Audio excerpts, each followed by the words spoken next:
ما ډیر سوچ کو پرون می سوچ کو چې سبا کومه خبره بیانول غواړي کومه داسې یو موضوع ده چې زه دې خویندو وروڼو ته مخامخ کړم او دوی ترې فایده واخلي خو داسې موضوع چې ډېر سخت ضرورت یې ورته نو دې موضوع ته مې سوچ لاړ او ذهن مې ورته لاړ چې اصلاح القلوب د زړونو اصلاح کول دا موضوع نن سبا یو ناشنا موضوع ته جوړه شوې ده او اکثر دا نه بیانولی کېږي او نه د چا دې طرف ته سوچ دی نو په اوله کې یو څو اصول یاد ساتئ دا بنیادي اصول دي په دې موضوع کې د زړه په اصلاح کې بنیادي اصول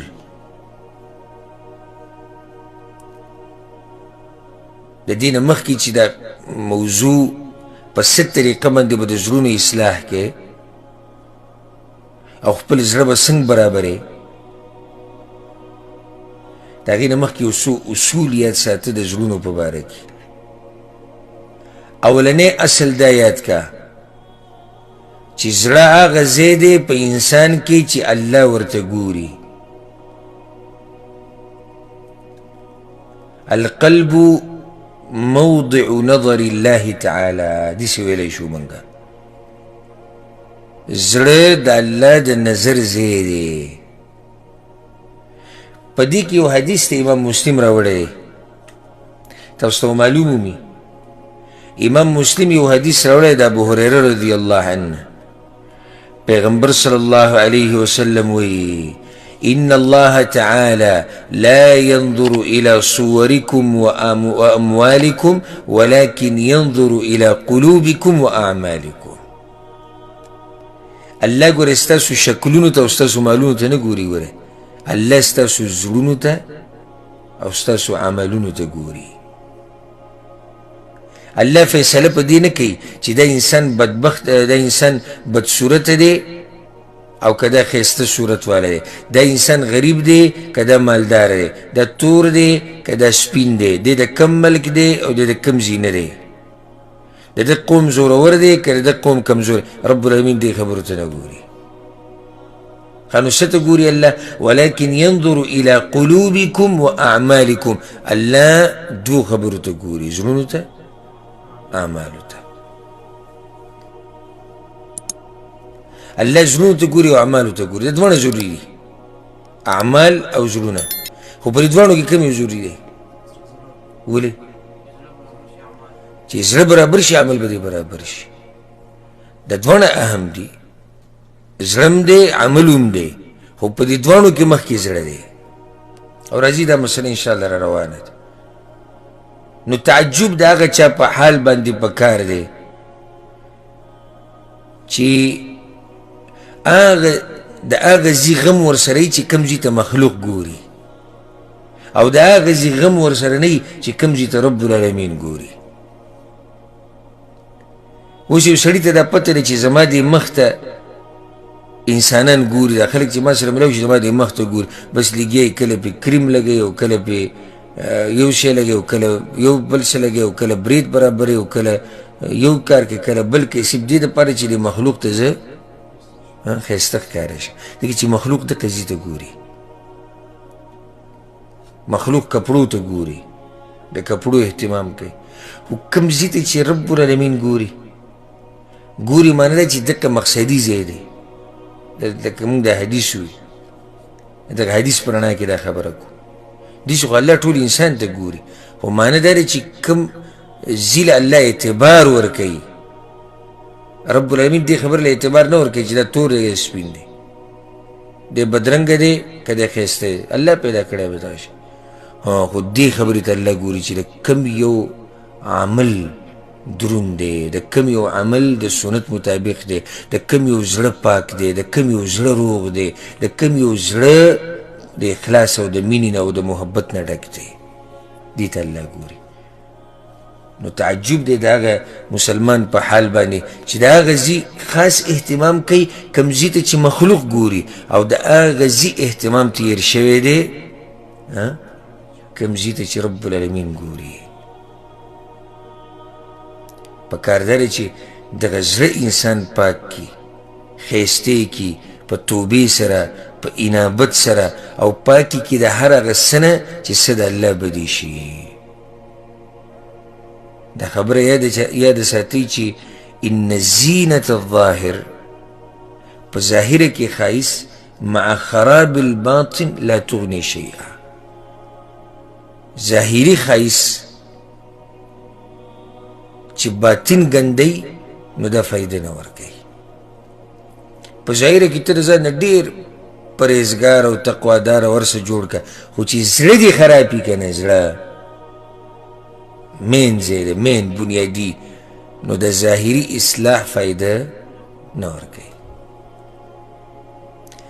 ځکه العلامه السعدي رحمه الله وی وقلبك طهره ومن كل آفة وكن أبدا عن عيبه تتفقد.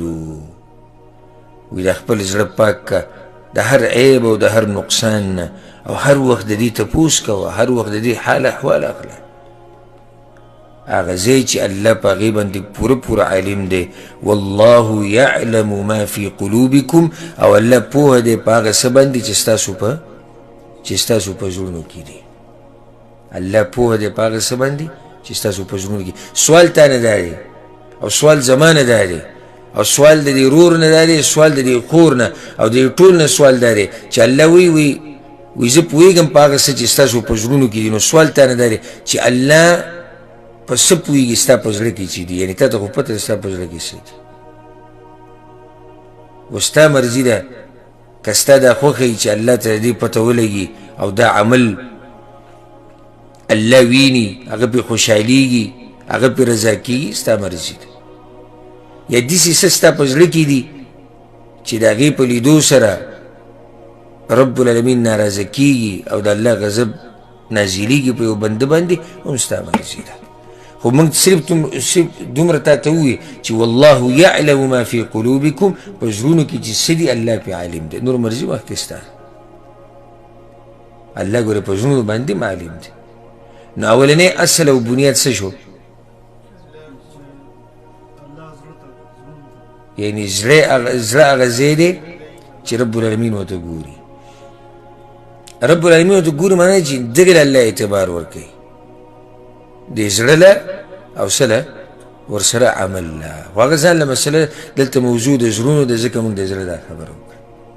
دویم اصل او بنیاد دا یاد ساتئ چې اندامونه به دې اله برابر شي چې کله دې زړه برابر شي. دا بنیادي مسله ده. اندامونه به دې اله برابر شي چې کله دې زړه برابر شي. او چې کله دې په زړه کې کوږوالی و، او چې کله دې په زړه کې عیب او نقصان و، نو کیدی نشي چې ظاهري اندامونه دې برابر شي. حدیث کې راځي که نه، امام بخاري امام مسلم راوړی دی، الا وان فی الجسد مضغه اذا صلحت صلح الجسد كله واذا فسدت فسد الجسد كله الا وهي القلب. پیغمبر صلی الله علیه وسلم وی خبردار په بدن کې یو ټوکړه ده، که هغه ټوکړه برابر شوه نو ټول بدن برابر شو، او که دغه ټوکړه فاسده شوه ورانه شوه نو ټول بدن څه شو؟ وران شو. الا وهي القلب، خبردار وی دغه ټوکړه دا زړه دی. نو زړه بنیاد شو که نه؟ زړه څه شو؟ بنیاد شو. دا زړه چې دی کله برابر و او صالح زړه و، او په دې کې محبت د هغه څه سره څه چې الله غواړي، او په دې کې اراده و د هغه څه چې څه الله غواړي، نو دا اندامونه به هم هغه څه کوي څه چې الله غواړي، او دا اندامونه به هم هغه څه کوي چې په څه باندې الله راضي کېږي، او دا اندامونه به هم د هغه څه نه بندېږي چې څه الله نه غواړي. خو په شرط دی چې کله زړه دې برابر شي. چې زړه دې برابر و، هر څه به دې برابر شي. ژبه به دې برابري، رښتیا به وایي دا ژبه دي، په دې ژبه باندې به د حق وینا جاري شي، د حکمت خبرې به پرې راشي، فایدهمند خبرې به پرې راشي. چې زړه دې برابر و سترګې به دې برابر شي، حرامو ته به نه ګوري، هغه ځایونو ته به نه ګوري چې الله د هغې ته کته ناروا کړي دي. چې زړه دې برابر و، غوږونه به دې برابر شي، نصیحت ته به غوږ ږدي، فایدهمن خبرو ته به غوږ ږدي، د حرامو نه به بچ شي. په دې غوږونو بیا هغه څه نه اورېدی کېږي چې هغه حرام وي. دغه شان د عورت به دې برابر شي، چې زړه دې برابر و، د عورت به دې برابر وي، د عورت به دې بیا په حرامو کې نه استعمالېږي. د انس بن مالک رضی الله عنه روایت ته ښه واضحه دلیل دی په دې خبره باندې. امام احمد راوړی، پیغمبر صلی الله علیه وسلم وایي لا یستقیم ایمان عبد حتی یستقیم قلبه. یو انسان ته په ایمان کې استقامت د هغه وخته پورې نشي میلاویدی چې څو پورې په زړه کې استقامت نه وي راغلی، چې څو پورې په زړه کې نیغوالی نه وي راغلی. ولا یستقیم قلبه حتی یستقیم لسانه. او زړه کې د هغه وخته پورې استقامت نه راځي چې څو پورې په ژبه باندې نه وي راغلی. خبره ما راواغسته دې دپاره، یعنی دویم اصل مې بیانو. دویم اصل څه دی؟ چې اندام هله برابرېږي چې کله زړه برابر شي. دا اهمه خبره، بنیادي خبره. او دلته یو نصیحت ټولو هغه مسلمانانو ته څوک چې دا خبره کوي ایمان په زړه کې پکار دی جی. بس که ته چاته نصیحت وکړي چې ګیره پرېږده، وایي ایمان جی زړه کې پکار دی. که چاته وایي دا پنسې د ګیټو نه بره ساته، وایي ایمان زړه کې پکار دی. که زنانه ته وایي چې پرده کوه، نو اصل پرده د زړه پکار دی. دا ټولې خبرې غلطې دي. د هغې یو څو وجې دي. یوه، اوس لږ ساعت مخکې موږ د صحیح مسلم حدیث ووایي چې الله ستاسو مالونو ته نه ګوري او شکلونو ته نه ګوري، ولکن ينظر الى قلوبکم واعمالکم. څه ته ګوري؟ زړونو ته او اعمالو ته. دا سړی دا کوم چې وایي چې ایمان صرف په زړه کې پکار دی، الله خو عمل ته هم ګوري. لکه دې حدیث کې خو صرف دا نه دي کنه چې الله زړونو ته ګوري، د زړونو سره څه ته ګوري؟ اعمالو ته هم ګوري. که یوازې دا خبره خو نه ده چې وایي جی په زړه کې دا خبره شوه، نه نه، وایي عمل ورسره هم دی، صحیح د زړه هم دی، خو د زړه سره عمل هم دی. او بله بنیادي خبره دا ده، دقه د دویم اصل چې ما بیان کړو، ورته وایه وایي دا خبره دې غلطه ده چې ایمان په زړه کې پکار دی او زما په زړه کې شتي. وایي ایمان که دې په زړه کې وی، نو هغه به په اندامونو باندې راښکاره شوی وي. دا زړه نه دی، زړه د باچا دی. زړه څه دی؟ باچا دی د بدن. چې کله دا باچا برابري که نه، نو دی دا ټول بدن ډیکه کوي د الله د بندګۍ دپاره. دا خبره زړه ته کوزه کوي چې کله دا باچا برابرو، نو دی دا ټول بدن ډیکه کوي د الله د بندګۍ دپاره. حالانکه د دې ټول بدن په مقابله کې ډېر وړوکی دی، ځکه چې بدن خو ډېر غټ دی او دا زړه پکې یو ځای نیولی دی. خو سره د دې نه چې دی وړوکی دی او لږ غونته کې ځای دی، خو دی باچا دی. چې په دې زړه کې د ایماني که نه ایمان او د الله سره محبت او اخلاصي او د الله رضا لټولي، نو هم د دقې د لاسه ته په توره تیاره کې سهار منزل راپاسې، په ژمي کې رواني، په خټو کې رواني، په باران کې رواني، په زلزله کې رواني، په هر څه چې ته رواني جومات ته، هلته باچا برابر دی. د دې زړه د لاسه چې دا زړه دې روغ وي، نو دې ستا د اندامونه مجبوره کړي په دې باندې چې ته روژه ونیسې، ته سجده ولګې، ته د قرآن تلاوت وکړې، ته ګیره پرېږدې، ته دا پنسې د ګیټو نه بره وساتې. دا زړه به دې مجبوره کوي وایه په دې باندې د زنانه ته وایه چې ته به پرده کې. دا زړه به دې بیا مجبوره کوي په دې چې ته به رښتیا وایې. دا زړه به دې په دې مجبوره کوي چې ته به درسونو ته کښېنې، ته به علم کې، ته به جهاد کې، ته به اذکار وایې، ته ته به مونځ کې، ته به زکات ورکې، ته به حج کې، ته به عمره کې، دا ټول هر څه الی چې کله دننه دا باچا برابر شي او چې دا زړه برابر شي نو څه وشي؟ اندام برابر شي. نو وایي دا څنګه ایمان دی چې په زړه کې دننه دی او بهر نه ښکاري؟ دا خو نه منلو خبره، دا خو نه منلو خبره. بله دا چې بیا خو مونږ چاته نصیحت هم نشو کولی. د نصیحت هغه دروازه څه شوه؟ هغه بنده شوه. ځکه که مونږ چاته نصیحت کوو هغه به راته لنډه څه وایي؟ وایي ایمان خو چې په زړه کې دی، بس مونږ به چې بیا غلي کېږو، یاره د په زړه کې به وي نه. او دلته یو بله خبره ورسره یاده که چې پیغمبر صلی الله علیه وسلم څه وایي؟ وایي ما ته امر شوی دی چې زه د هغه وخته پورې د خلکو سره جهاد وکړم او جنګ وکړم چې څو پورې دوی کلمه نه وي ویلي. که کلمې ووایي، مونځ یې وکړو، زکات یې ورکړو، دې قبلې ته یې مخ، نو دا مسلمان دی. مال هم په حفاظت کې شو او وینه هم په حفاظت کې شو. پیغمبر صلی الله علیه وسلم وایي او باطن یې چا ته سپارم؟ باطن یې الله ته سپارم. یعنې موږ به فیصله د څه مطابق کوو؟ ظاهرا مطابق. اوس موږ ته د زړونو څه پته ده؟ تا اوس ګیره خریلې او سم داسې چمک وایي مخ ته او زه درته نصیحت وکړم وروره بر ایمان یاره دلته پکار دلته پکار، نو دا ظاهر د دې سره به څه کوو؟ که معمولي نصیحت کوو او دا خبره به راته دوی کوي چې یاره نه جي اصل ایمان وي دلته پکار دی، دا منمه چې د ایمان ځای دا دی، اصل بنیادي دا دی. خو د دې ځینه بیا دا اثر د ایمان دا خورېږي په دې نورو اندامونو باندې. نو وایي دا څنګه ایمان دی ستا په زړه کې چې د سره څه دلیل راښکاره نه شو په دې بدن؟ څه دلیل خو به راښکاره کېږي که چې د سړی مؤمن دی، او دلته هېڅ دلیل ښکاره نه شو.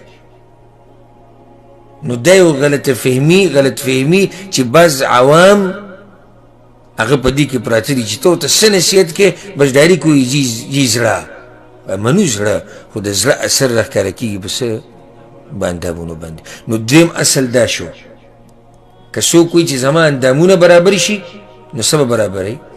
زړه به برابروي. که څوک دا غواړي چې زما د اندامونو اصلاح وشي نو ورته راشه اول اصلاح القلوب ده، د زړونو اصلاح پکې. دریم اصل یاد ساتئ او بنیادی خبره، القلب کثیر التقلب، دا زړه ډېر زر اوړي راوړي.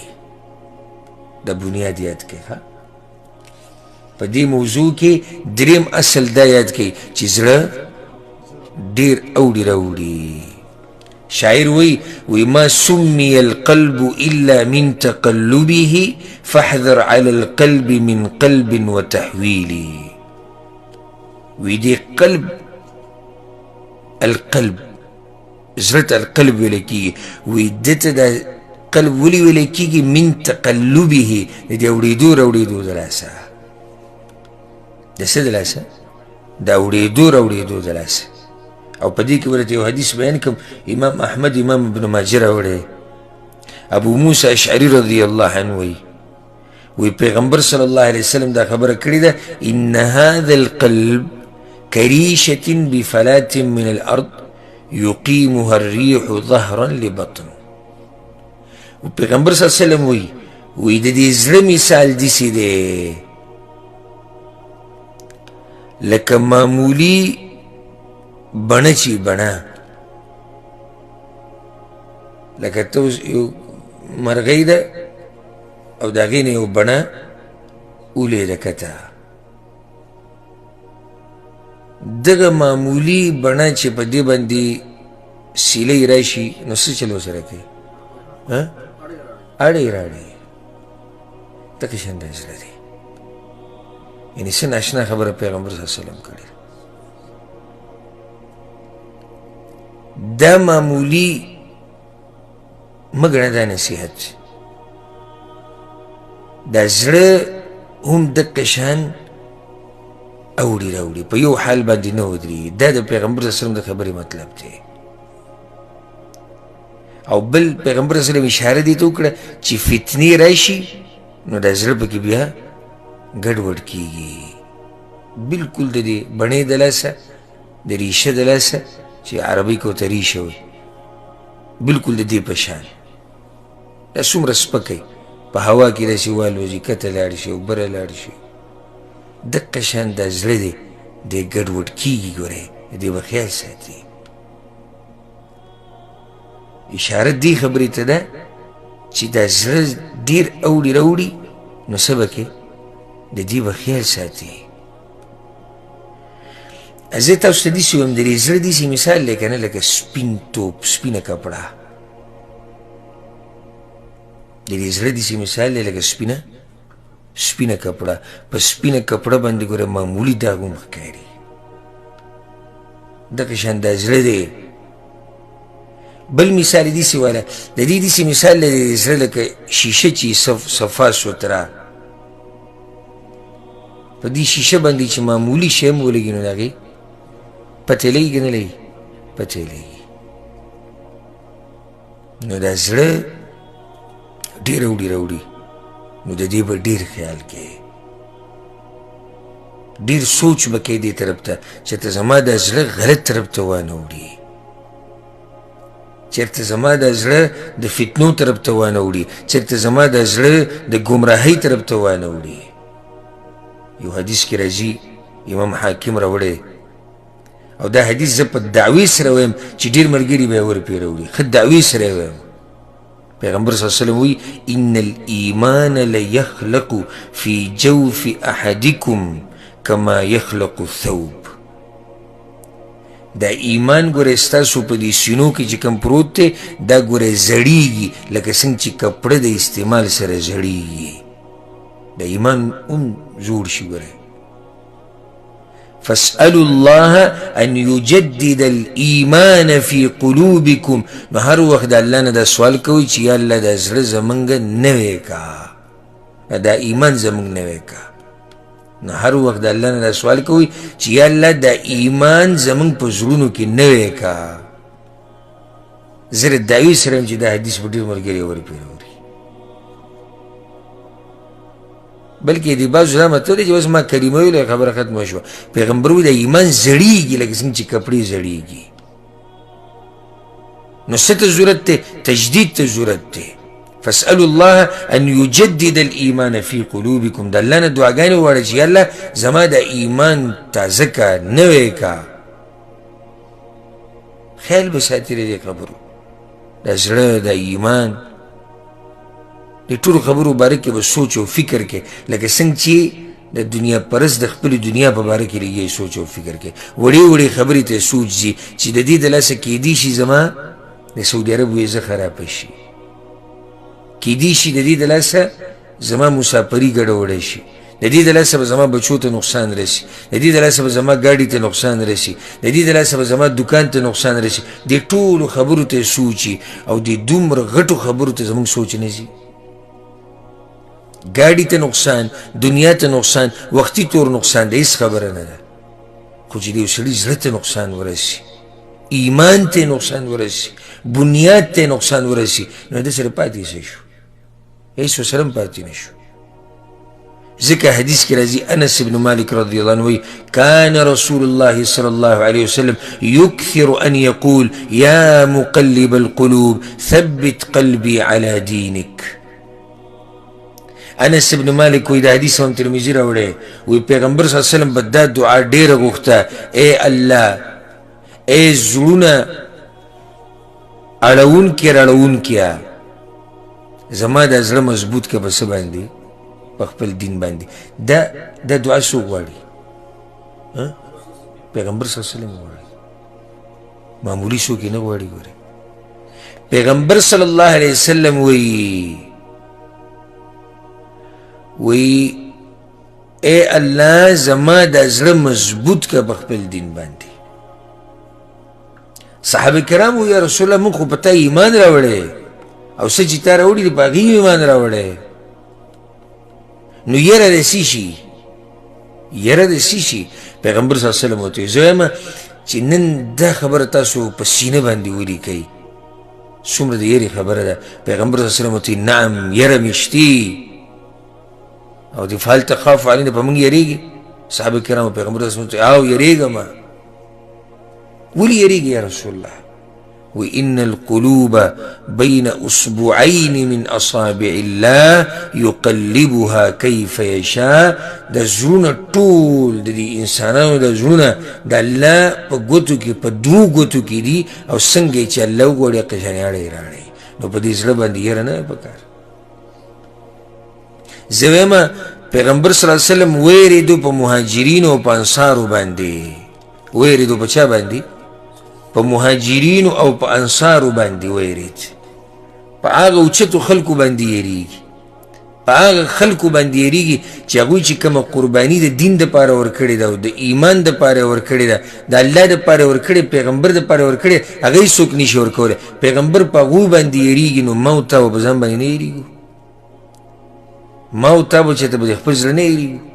مخ په خپه باندې اچولي ښه مضبوط نه جي. موږ پلار زموږ مسلمانو، نیکه زموږ مسلمانو، او د هغوی نیکه مسلمانو، دا سلسله را روانه ده. بس موږ جي لکه پاخه جنتیانو. دا زموږ سوچ دی. ځکه د جبیر ابن نفیر رحمه الله بارک راځي ته غوږ کېدی. ګوره وایي زه یې ورځ په ابوالدرداء رضی الله عنه پسې ورغلمه، د هغه کور ته په حمص کې. فإذا هو قائم يصلي في مسجده. وی هغه ولاړ دی په خپل جومات کې مونځ کوي. وی کله چې د مانځه په اخره کې په دې تشهد کېناستو که نه، نو په الله پورې پناه ونیوه من النفاق، د منافقت نه. وی یا الله بچ مې ساته د څه نه؟ منافقت نه. وی کله چې دا مونځ ختم کو، ما ورته وی جبیر بن نفیر وی ما ورته چې غفر الله لك یا ابا الدرداء، ابو درداء الله دې ته وبخي، ما انت والنفاق، تاسو منافقت.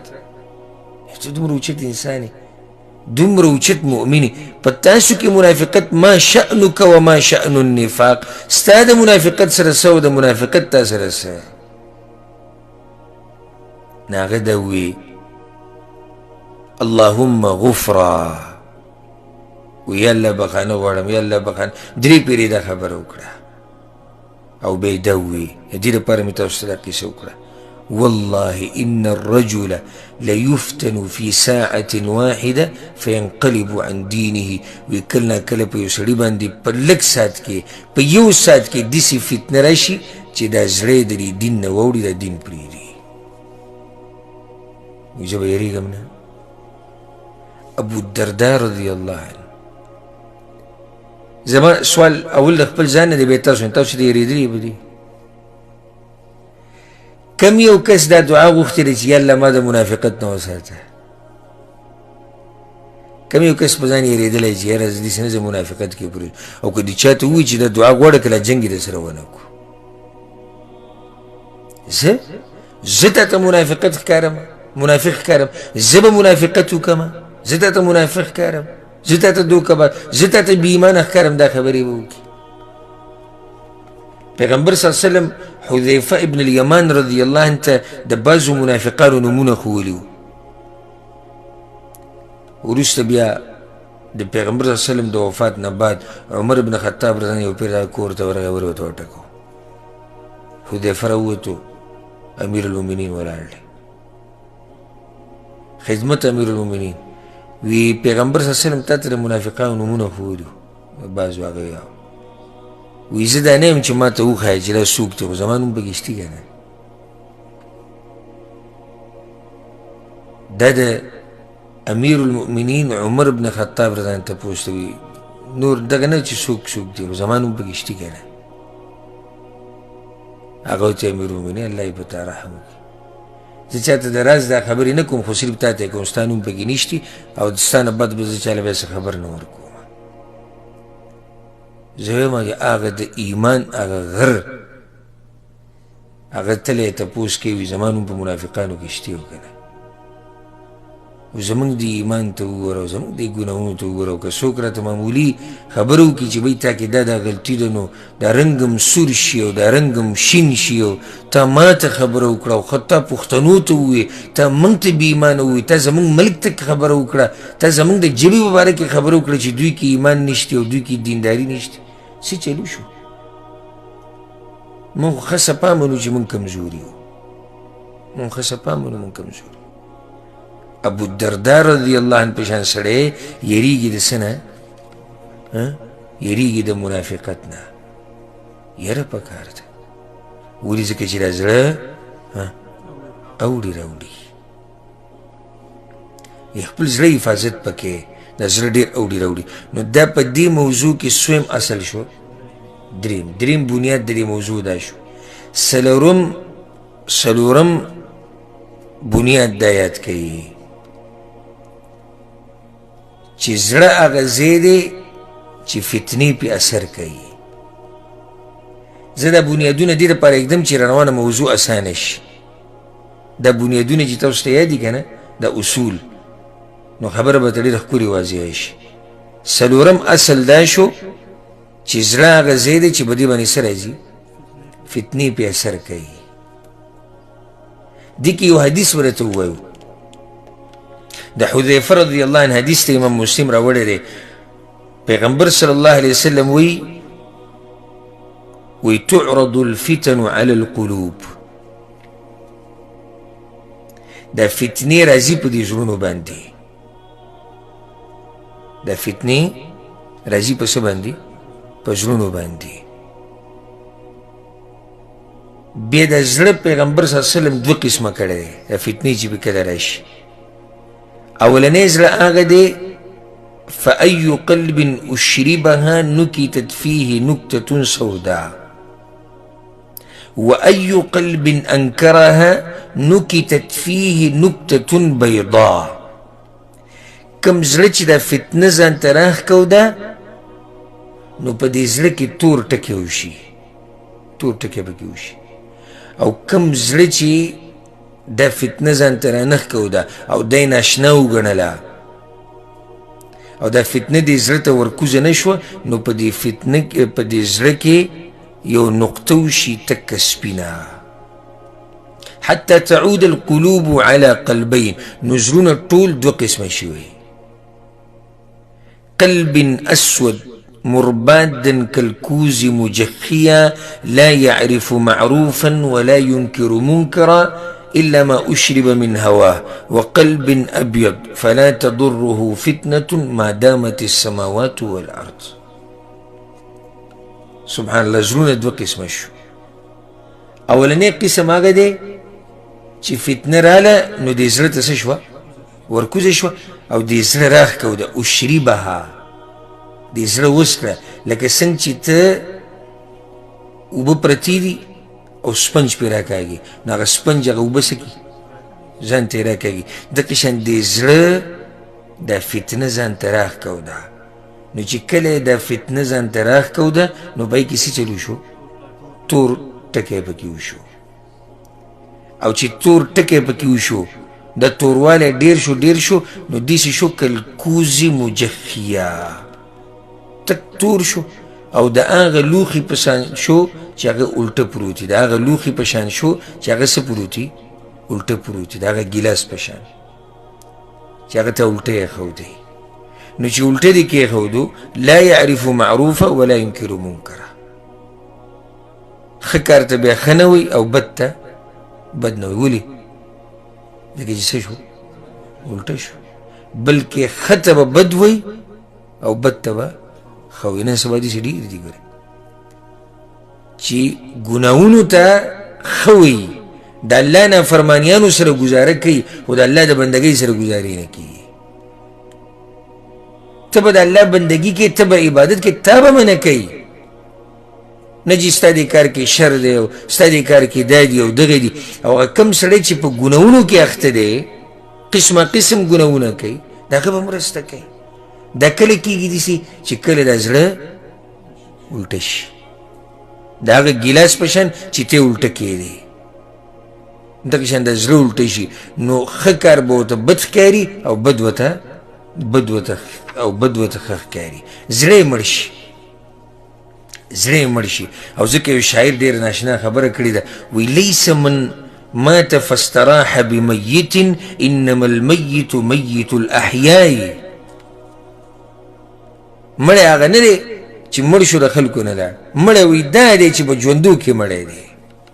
په ژوندو کې مړی څنګه چې زړه یې مړی په ژوندو کې مړی دغه دی چې زړه یې مړی دویم زړه پیغمبر صلی الله علیه وسلم کوم یو ذکر کړی دی تک سپین زړه حق یې وپېژندو حق یې قبول کو فتنه ورته ورننوته د ایمان په نور سره رڼا شو د ایمان هغه رڼا پکې وځلېده نو دا هغه زړه دی پیغمبر صلی الله علیه وسلم وایي چې دله یوه فتنه هم نقصان نه ورکوي چې څو پورې د ځمکې او اسمانونه وي او بیا دا فایده یې د ساتئ چې فتنه په دوه قسمه یې ګورئ کمې فتنې چې راځي د دې اصل سره دا خبره یاده کړئ د څلورم اصل سره موږ وایي چې زړه هغه ځای دی چې فتنې پې راځي او اثر پې کوي دا فتنې بیا په دوه قسمه دي یوه فتنه د شبهاتو ده فتنة الشبهات او یوه فتنه ده د فتنة الشهوات شبهات فتنه د شبهاتو څه ته وایي چې هغه په عقیده کې هر هغه خبره چې هغه د هغه حق خلافي یا هغه عقیده ساتل چې هغه د هغه عقیدې خلافي په کومې عقیدې سره چې پیغمبر صلی الله علیه وسلم رالیږلی شوی دی نو دا به کومه فتنه شهوات کې شبهات تعلق ساتي له څه سره عقیدې سره شهوات فتنة الشهوات څه ته وایي چې دغه حرام کړی شوي شهواتو سره محبت کوي حرام کړی شوي شهوات لکه زنا غلا نشې تماشې زغیبت چغلخوري دا ټول په دې کې دننه راغلي نو حاصل دا شو چې د شهواتو تابعداري کول د عامو ګناهګارو طریقه ده او د شبهاتو تابعداري کول د اهل بدعو او د اهل اهوا طریقه ده ورسېدی په دې اخري خبره څه مطلب دی زما د اخري خبره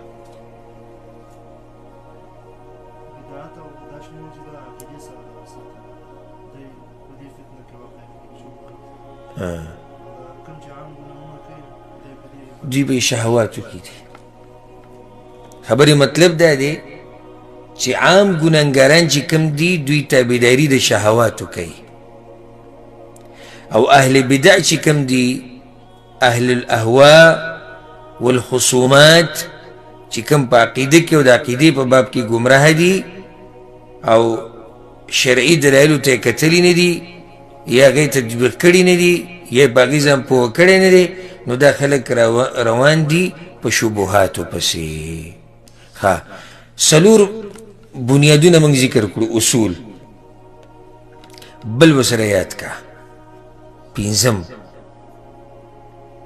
چې اعمال د یو بل نه غوره کیږي د هغه څه د لاسه چې څه په زړه کې بیا ووایم اعمال غوره کیږي د یو بل نه د هغه څه د لاسه چې څه په زړه کې په دې جمله وما څوک پوه کړي تاسو کې څوک پې پوه شو یعنې اعمال د یو بل نه غوره کیږي د هغه څه د لاسه چې څه په دې زړه کې بارک الله فیک تعبیر دې لږ کمزور دی او خبره دې نږدې ده لکه مسله دا دی چې د اعمال چې دي د یو بل نه چې غوره کیږي او اجرونه پې زیاتیږي یا کمیږي دا د هغه څه د لاسه دي چې څه په دې زړه کې دي په زړه کې څه دی ایمان دی په زړه کې څه دی محبت دی په زړه کې څه دی تعظیم دی په زړه کې څه دی اجلال دی نو کله ناکله به دوه عملونه بلکل یو شاني ظاهره کې به څه بلکل به یو شاني او حقیقت کې به د دوانو په منځ کې دومره فرق وي لکه څومره چې د ځمکې او د اسمان په منځ کې دی دا فرق د څه د لاسه د لاسه دوه کسان به په یو جومات کې ولاړي په یو صف کې به ولاړي یو بل سره به خپم لګولي یو بل سره به اوږم لګولي او د دوانو په منځونو کې دومره فرق وي لکه څومره چې د ځمکې او د اسمان په منځ کې دی ولي ها زړه د لاسه ځکه چې زړه کې دننه ایمان محبت تعظیم اجلال دا یو شان خو نه دی که نه که نه یو شان دی ها نه دی یو شان لکه عقبه بن عامر د حدیث کې سوچ وکړه پیغمبر صلی الله علیه وسلم وایي یو مسلمان چې راولګي او دسو کې او په ښایسته طریقې سره یې وکړي ثم يقوم فيصلي ركعتين بیا پاسي او 2 رکعته منځ وکړي 2 رکعته منځ وکړي مقبل عليهما بقلبه ووجهه په پوره توجه سره وکړي د زړه توجه بالکل برابري ما دا خبره دی پورې راوست دا مثال دی پورې ذکر کوم چې خبره ټوله د زړه ده دی مسلمان ښایسته اودس وکړو 2 رکعته مونځ وکړو او د زړه توجه یې څه ده مکمل برابره ده توجه ټوله د الله طرف ته ده الا وجبت له الجنه د دې سړي دپاره جنت واجب دی دی به لازم جنت ته ځي سوال دلته دا راغی چې عمل خو د ده صرف دا دی عمل یې صرف دا دی چې ښایسته اودس یې وکړو او څو رکعته مونځ یې وکړو 2 صرف د دې 2 رکعتو د اودس د لاسه د ده دپاره جنت ولې لازمېږي زړه برابر بنیاد اصل کې څه و هغه اصل کې زړه و زړه د یې سړي په زړه کې کمال و 2 کسان تلاوت کوي بل مثال باندې 2 کسان تلاوت کوي عبدالله و عبدالرحمن ناشتي قرآن وایي او د دې دوانو په دې قرت کې او د دوانو په تدبر او په تفهم او په سوچ او په فکر کې ځمکه اسمان فرق دی اوس دا یو لګیا د قرآن وایي صرف تلاوت سوچ او فکر پکې نشته دا بل قرآن وایي سوچ او فکر پکې کوي تدبر پکې کوي په معرفت سره وایي زړه توجه یې برابر ده نو د ده او د هغه په قرت کې څه فرق شته که نه ډېر فرق دی یو سړی چې پوره قرآن وایي پوره قرآن بغیر د تدبر او تفهم نه او یو سړی یو څو ایتونه ووایي خو ډېر په سوچ او په فکر سره یې ووایي د زړه توجه یې پکې برابري الله طرف ته پکې سوچ لاړ شي وجاړي پکې د الله نه ویري د الله عظمت یې زړه کې راشي کومې وغوره دا لږې چې ویلی او د څه د لاسه غوره شو د زړه د لاسه دا خبره ما دې پورې شروع کړې وه لکه پیغمبر صلی الله علیه وسلم یو حدیث کې راځي امام ابن ماجه راوړی شیخ الباني ورته حسن ویلی ټوله شپه ولاړو او یو آیت وي ټوله شپه په تهجد کې یو آیت کوم آیت ابو ذر غفاري وایي دا آیت وي ان تعذبهم فانهم عبادك وإن تغفر لهم فإنك أنت العزيز الحكيم يلا كتدي بندگانو لعذاب ورکین غستا بندگان دي تا نو څوک تپوس نشي کولی او کته پې رحم وکړي او دوی ته بخانه وکړي نو ته زوروري او حکمتونه والې ته زوروري او حکمتونه والے دا آیت پیغمبر صلی اللہ علیہ وسلم ټوله شپه وي او په دې کې سوچ او فکر کو نو دا دومره چې وی پیغمبر صلی الله علیه وسلم او بار بار سوچ او فکر کوي خو غوره یې د هغه تلاوت نه چې هغه پوره قرآن ووایي بغیر سوچ او فکر نه او دلته حالانکې یو آیت وویلی شو هسې دا ما تاسو ته مثال ذکر کو شپږم بنیاد دا یاد کوي چې د زړه بندګي د اندامونو د بندګۍ نه اهمه ده د زړه بندګي د اندامونو د بندګۍ نه اهمه ده ولې دا خو به واضح دی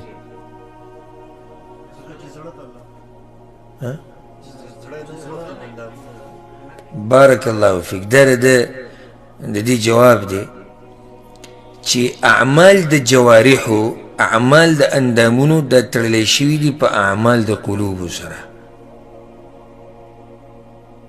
نو که د زړه دې ته لرې کړو، د زړه د اعمال دې لرې کړو، نو بیا ستا د اندامونو عمل هم پاتې نه شو. نو بنیاد څه شی دی؟ بنیاد هغه د زړه دا بندګي ده. په زړه سره چې دې بندګي وکړه که نه، د الله بندګي دې د زړه د کومې نه وکړه، د اندامونو هم بندګي کوي د الله.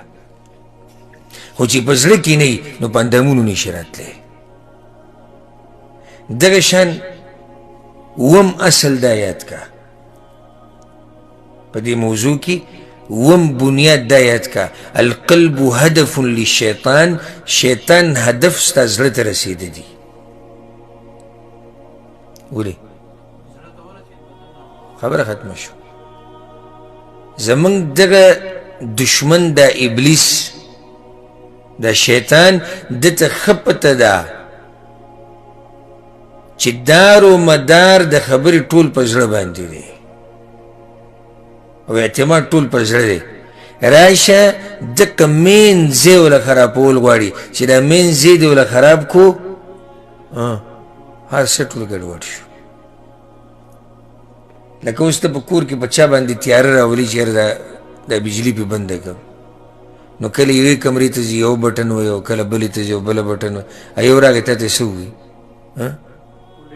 وایي ټول لین ولاړو تیاره به شي.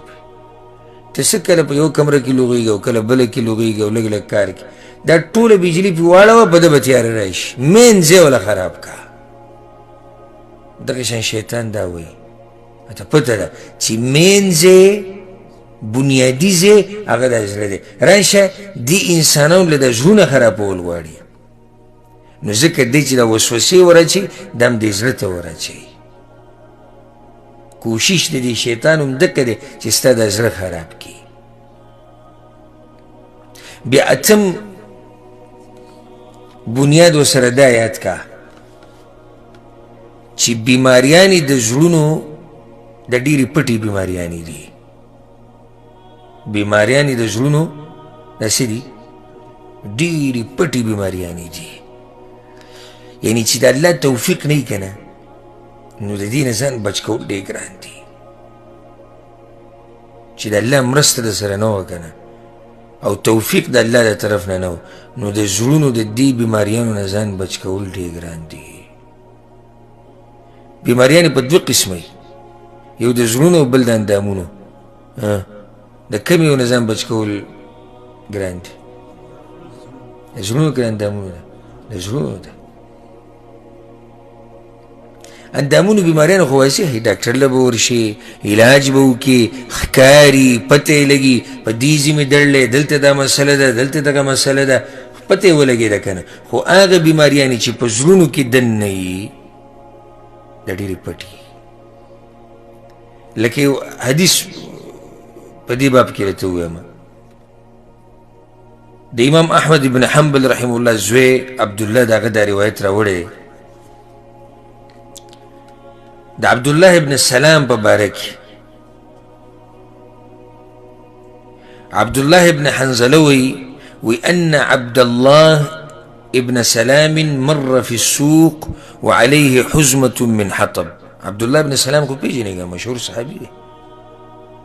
عبدالله ابن سلام واوره، عبدالله ابن سلام په یو بازار باندې تیر شو او د لرګو ګېډۍ راغستی دی، د لرګو ګېډۍ په شا کړې دی او کور ته د لرګي وړي. عبدالله ابن سلام لګیا دی کور ته لرګي وړي، ګېډۍ په شا کړې. نو د عبدالله ابن حنزله ورته ویل الیس الله قد اعفاک عن هذا، تا له خو الله دومره څه در کړي دي چې د دې نه ساتلی، ته بیا هم لګیا دا کار کې؟ ویاو اردت ان ادفع به الكبر، زم چې که زړه کې مې چېرته لویي چا ختمه شي.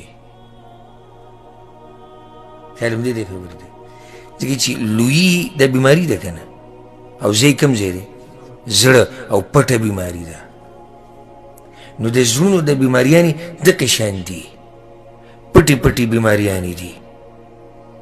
د زړونو باندې بیماریانې راځي، کله بیماري د ګناهونو، کله بیماری د شهواتو او بیا داسې اثر کوي په دې زړه باندې لکه څنګه چې اثر کوي زهر په بدن باندې.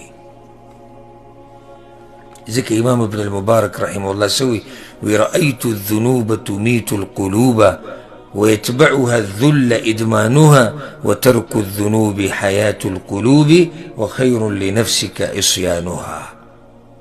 وی ما دا خبر لیدلی ده، ما دا خبر لیدلی ده چې ګناهونه چې دی د زړونه مړه کوي. وترك الذنوب حياة القلوب، او د ګناهونو پرېښوده په دې کې ژوند د څه پروت دی؟ په دې کې ژوند د زړونو پروت دی. نو کوی څوک تاسو کې دا غواړي چې زړه ته مې ژوند میلاو شي نو ګناهونه به پرېږدئ، او که نه پرېږدئ ګناهونه نو زړونه به مړه شي. دا څو بنیاده شو؟ اته. نهم بنیاد ورسره بل ولیکه،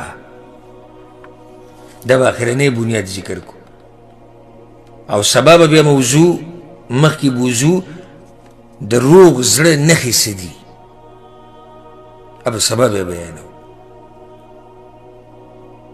نهمه بنیادی خبره دا ذکر کا چې د زړه د اعمالو خیال نه ساتل د تباهۍ لار ده. د زړه چې کوم اعمال دي د دې خیال نه ساتل د څه لار ده؟ د تباهۍ لار ده. ډیر رکوع کوونکي، ډیر سجده کوونکي، ډیر عبادت کوونکي په دې ګمان کې دي چې موږ د الله طرف ته روان یو، او په حقیقت کې د الله نه روان دي. په زړه کې سره ګمان یې سره چې موږ د چا طرف ته روان یو؟ موږ د الله طرف ته روان یو، او په اصل کې د الله نه لرې روان دي. نو دا بنیاد یاد کا چې د زړونو د اعمالو اهتمام دې ونه کړو که نه نو د تباهۍ په طرف به ورشي. د زړونو عمل څه دی؟ نیت، محبت، د الله تعظیم، د الله قدر کول، د الله نه حیا کول، په الله باندې توکل، او دا قسمه خبرې دا ټولې په زړه کې دننه راځي. چې د دې خبرو خیال دې ونه ساتو که نه نو لار بیا د څه ده؟ لار بیا د تباهۍ لار ده. زه به ته یو حدیث ویمه که نه، صرف د یو حدیث ته غوږ کېده. امام ابن ماجه رحمه الله دا حدیث راوړی. ثوبان رضی الله عنه وی پیغمبر صلی الله علیه وسلم دا خبره کړې ده، څوک چې د زړونو د اعمالو خیال نه ساتي که نه، او د زړونو خیال نه ساتي، واورئ د هغوی حال. لأعلمن اقواما من امتي یأتون یوم القیامة بحسنات امثال جبال تهامة بیضا فیجعلها الله هباء منثورا. پیغمبر صلی الله علیه وسلم وی زما په دې امت کې داسې خلک شتي چې د قیامت په ورځ به د الله مخې له راشي، او دومره نیکیانې به یې راوړي، دومره نیکیانې لکه د تهامې علاقې د دنګ دنګ غرونه چې دي دغه شان غټې غټې نیکیانې به وي. الله به هغه نیکیانې د دوی والوځي، د دوړې په شان به ورله والوځي، ختمه به یې کړي. ثوبان وی يا رسول الله صفهم لنا جلهم لنا ألا نكون منهم ونحن لا نعلم. صحابه کرامو دی سوال ته او دی یری ته، الله اکبر، په زړونو باندې چې څوک یریږي که نه او د زړونو د اعمالو خیال ساتي هغه داسې وی موږ ورته چې یا رسول الله دا کسان موږ ته وښایه دا څوک دي، د دوی صفات راته بیان که، داسې نه موږ پکې یو. دا خو لویه تباهي ده چې د اتهامي